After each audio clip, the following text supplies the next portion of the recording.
Hello, this is Nicolle Neulist. And I'm Paul Mazur. And welcome to our video preview of this Saturday's Grade 1 Pacific Classic at Del Mar.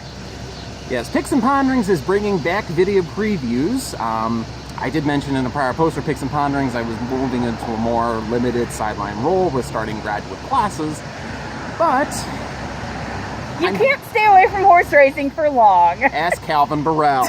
Ask Calvin Burrell, you just can't stay away too long. And plus, I never said I was leaving entirely. I just said I was moving. I just said I was moving into a more sideline role with Picks and Ponderings. But that doesn't mean I can't take a look at races, and that means that Picks and Ponderings will still be giving out as many good picks and ponderings as possible. Yeah, and I mean, how can you get away before the big showdown between Chrome and Dortmund and Beholder? Those three? Well, there are 6 others. Yes, but but California Chrome drew the rail in the Pacific Classic, is the 8-5 morning line favorite with the familiar connections of Rider Victor Espinoza and trainer Art Sherman. Yeah, and I get that. He's 8-5 on the morning line. Probably going to be more like 4-5 evens, right? 4-5 probably makes sense. And yeah, he's the best proven horse. We know he likes 10 panels, but I mean, this is a tough race. Dortmund's no slouch, Beholder's no slouch, and California Chrome does his best work coming on the outside. I don't think that's enough to completely toss him, but I'm going elsewhere on top, and for me, that elsewhere is last year's Pacific Classic winner, and that's Beholder. Beholder won't be a long shot, but she will stand to be the third betting choice. I think the morning line is dead on in saying that Chrome's going to be your favorite, Dortmund's going to be your second, and Beholder is going to be your third betting choice. I think she's going to be a little bit better of a betting price too, given that she lost that last out in the Clement Hirsch to Stellar Wind. Yeah, it's a question, okay, is she going to handle this tougher field than last year? I mean, she's not going to win by 6 lengths like she did last year. These are tougher horses than last out. But I think you're going to get the right price because she didn't win last time, and I trust Richard Mandella not to send her out in the Pacific Classic unless she's as good to go as she's going to be. Oh, I agree that Beholder is prime for the Pacific Classic, but this year's Pacific Classic is orders tougher than last year's Pacific Classic. Yes, Beholder did win that Pacific Classic, and it looked like she won by a zip code. There's a problem. That field last year was putrid. I'm going to take a stand against Beholder in this. I'm actually taking a stand against Beholder in this race because this is a much tougher Pacific Classic this time around. This year's Pacific Classic has opportunity. This year's Pacific Classic has Dortmund. This year's Pacific Classic has someone else that I'm really intrigued by, and it also has my top choice. Sorry, this pick is paid for not by the AAA, not by the AAA place behind us here, but by California Chrome. So by the Crayola Chalk Company. Yes, the Crayola. Yes, it's brought to you by the Crayola Chalk Company. He's on a Horse of the Year campaign, but this year his Horse of the Year campaign has been more cautious and calculated and less shoot from the hip. If you're thinking 80s and 90s wrestlers, more Ted DiBiase, less Randy Macho Man Savage. Let's just say Duncan Taylor's been a very good influence. Duncan Taylor's pulling the strings, not Perry and Coburn. Thank you! Not Perry and Coburn, who went to the Isaacian School of Public Relations. But he is the people, he more than American Pharaoh, is more than the people's horse. He maybe as much as Pharaoh, not more than Pharaoh, and he's gonna take money. He's gonna be the favorite. He's going second off the layoff. Yes, that rail draw does not make me sleep well at night because people will look at that rail. People will look back at him in Pennsylvania Derby last year when he had a rail draw and he threw in a clunker in a race I personally thought was a sandbag effort. They sandbagged it so that they could prime themselves in the Breeders' Cup Classic that year. This time around, I think he gets a nice inside pressing trip. The speed's on the outside, and even though I'm taking the rail drawn California Chrome on top, I'm going to do something a little interesting with the rest of the picks, but I'd like to see what Nicolle thinks under Beholder. Oh, under Beholder, I think we're going to bring back our familiar sponsor, the Crayola Chalk Company. I've got Dortmund slotted second. He will have to turn the tables on California Chrome, given that he lost last out in the San Diego, but he's coming in second off that long layoff and has a chance to take a step up. I also like the fact that he's drawn outside this time and California Chrome's drawn inside. Paul thinks California Chrome can get that ground-saving tracking trip from inside. I think he's going to send from the rail, and I think it's going to be a dogfight, and I think Dortmund's going to be in a little better position in said dogfight than California Chrome. Going back to my top pick, Beholder, I think she can get a kind of trip like she got last year in the Pacific Classic, tracking from just off and taking over. And, my second and third choices are Dortmund and California Chrome in that order. And I think they both have relatively close chances to win between each other, but Dortmund's going to be a little better of a price. And I think Dortmund, with that second off the lane, with that outside post draw, may be able to find what he needs to turn the tables on California Chrome. That said, if I were playing the race through on a multi-race wager, I'd have to have all three of the marquee choices covered. The one quote-unquote bigger horse who I wouldn't have covered on the win end at all would be Opportunity. Yes, he fits on class. Yes, he often turns in a really good effort. Yes, he comes in second a heck of a lot. I can see using him and even keying him underneath. But in the win spot, I see myself going 3 deep, and that's Beholder, Doherty, Chromie.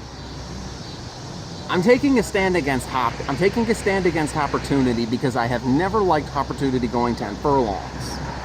I wonder, some may think, well, I've seen on Twitter someone called him a hanger-tunity. I just think he's distance challenge to tunity. I honestly think he would be an ideal 9 furlong horse who goes around to places like the Cornhusker or the Island that's going to be coming up soon in Monmouth, or maybe even the Woodwork. Your grade 2, grade 3, 9-panel horse. Yes, I think he's a grade 2, grade 3, 9-panel horse. That's why I don't like Hoppy in this event. For me, with Dortmund, weights will be equal this time, as opposed to in the grade 2 San Diego. Dortmund got an extra 5 pounds and couldn't close the deal on Chrome. What happens at equal weights? That's a question I'm willing to answer with an oh boy, that doesn't sound too good.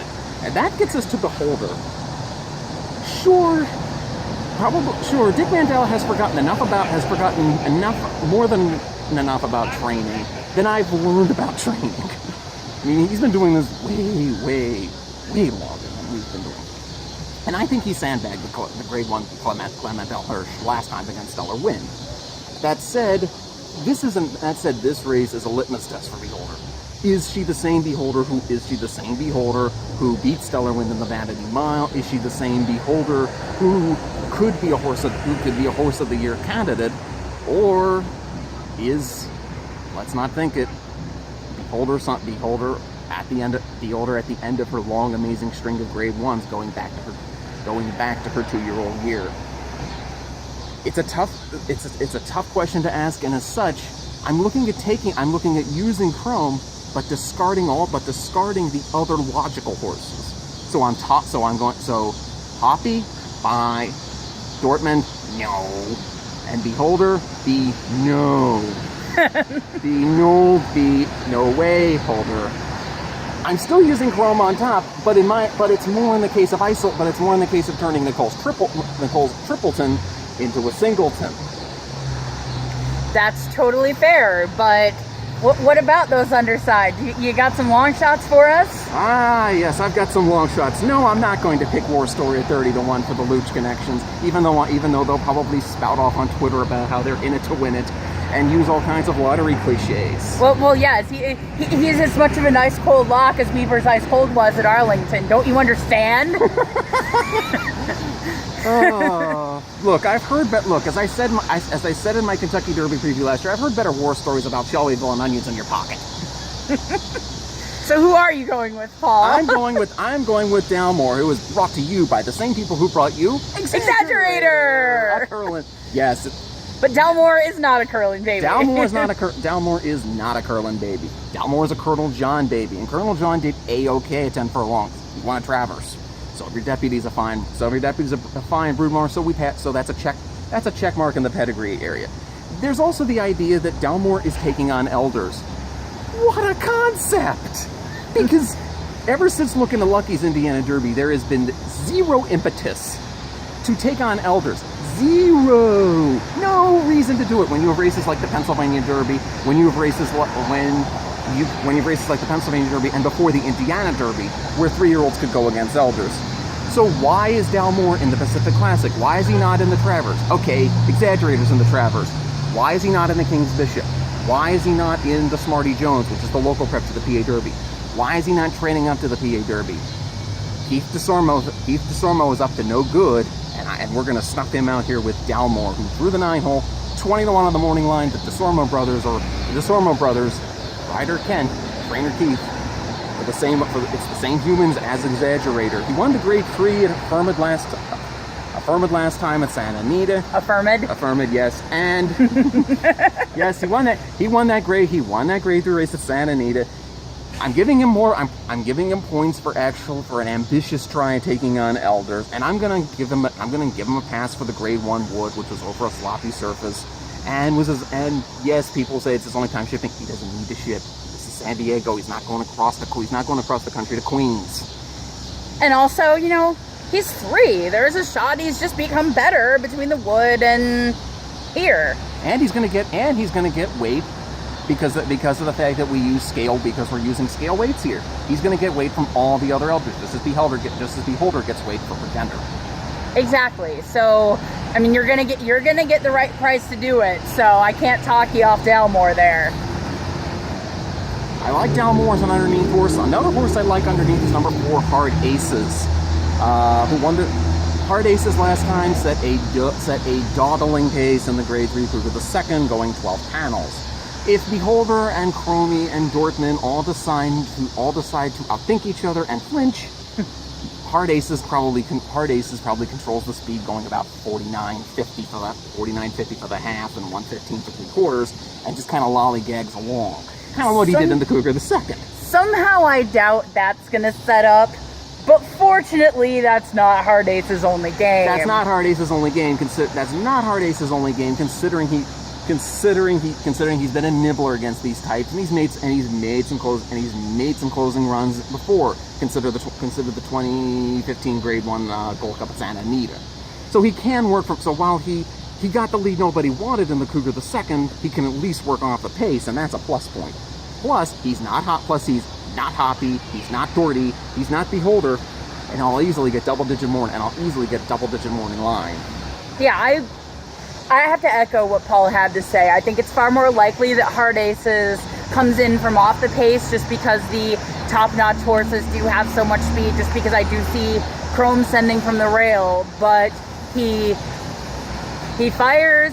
He has nice late pace when he fires. He looks like he's in decent form right now. He has won at the 1.25 mile distance. Hard Aces is actually who I'm tabbing as my long shot, and I think if one of the not big 3, not second place Hoppy, etc. If someone other than those 4 gets a piece underneath, I think Hard Aces is your most likely candidate. While she uses Hard Aces as a long shot to watch, I'm using it as a third selection. My long shot is actually going to be the number 6 Imperative. Imperative is a WYSIWYG type. What you see is what you get. Imperative is a garbage collecting clunk up type. He's clunked up. Sometimes the clunk up move works, like when he nearly won the Grade 2 San Antonio earlier in the year, or when he had an opening as a Once Upon a Time win in the Charlestown Classic. Sometimes it doesn't work. What he'll need is a pace meltdown, which could happen if all 3 of the Beholder, Doherty, Chrome triumvirate send, and Imperative mows him down and picks up the pieces at the end. It's possible he clunks up. It's possible he hits the board it's possible he hits the try and the super at more than his 20-1 morning line with Roberto Arroyo. who's having a career renaissance riding. Yeah, I looked at Imperative a bit. He's not the one I was even deciding between for my long shot. I opted for Hard Aces as my long shot. The other one I was looking at pretty hard was Dalmore, who Paul already talked about in detail. I don't really love Imperative's record at 1.25 miles. I don't really love Imperative's record at Del Mar. But at the odds you're likely to get, he's one of those horses where he's not for me. I don't think he's anywhere near his best game. But at several dozen to one, I'm not going to be that jerk who talks you off of him if you want to sprinkle him in your tries or supers. Totally agree that that's where Imperative should be as a horse, that if you're playing a pyramid try super ticket, he definitely belongs on those 3rd and 4th rows. So, just to wrap this up, the Grade 1 Pacific Classic at Del Mar coming up this Saturday. I am going 7-8-1 Beholder, Dortmund, California Chrome, and my long shot, the number 4, Hard Aces. For me in the Grade 1 Pacific Classic, post time 6:15 Pacific time, I'm going Chromie will be my homie. You need one of those temporary tattoos. Yeah, but if Chromie's going to be my homie, then I'm going to put Chromie on top with number 9, Dalmore 2nd, number 4, Hard Aces 3rd, my long shot number 6, Imperative. That's 1-9-4 with a long shot 6. The goal in my wager is not to try to beat Chrome, but to try to beat the second tier of Hoppy, Beholder, and Doherty. Looks like we have different strategies here. We'll see whose works out on Saturday. Good luck and enjoy the Pacific Classic. Thank you for watching.